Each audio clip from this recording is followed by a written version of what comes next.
गणेश स्थापनेच्या पर्वावर अजितदादांना सद्बुद्धी मिळाल्याचा आनंद आहे असं विधान विरोधी पक्षनेते विजय वडेट्टीवारांनी केलंय। अजित पवारांनी काल गडचिरोलीमधल्या भाषणात चूक झाल्याचं मान्य केलं, त्यावर वडेट्टीवारांनी टीका केली आहे।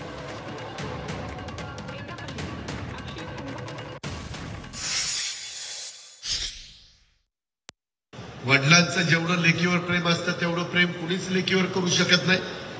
आणि असं असताना तुम्ही त्याच्यामध्ये कुठेतरी घरामध्ये फूट पाडण्याचा प्रयत्न करताय, हे बरोबर नाही, समाजाला आवडत नाही।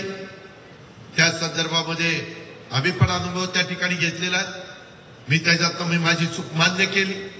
आता मात्र माझं तुम्हाला सगळ्यांना सांगणं आहे, वस्तादनी एक डाव राखून ठेवलेला आहे, तो डाव दाखवायची वेळ येऊन देऊ नका। व्यवस्थितपणे बाबाला उद्याच्या निवडणुकीमध्ये आपण प्रचंड मताधिक्याने विजयी करा।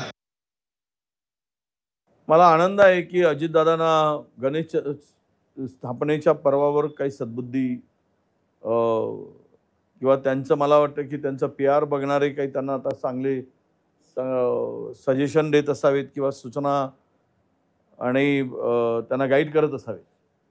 हीच सद्बुद्धी त्यांना पक्ष फोडण्यापूर्वी आली असती आणि राष्ट्रवादी पवारसाहेबांच्या नेतृत्वामध्ये मजबूत झाली असती, तर ही पश्चातापाची पाळी अजितदादावर आली नसती।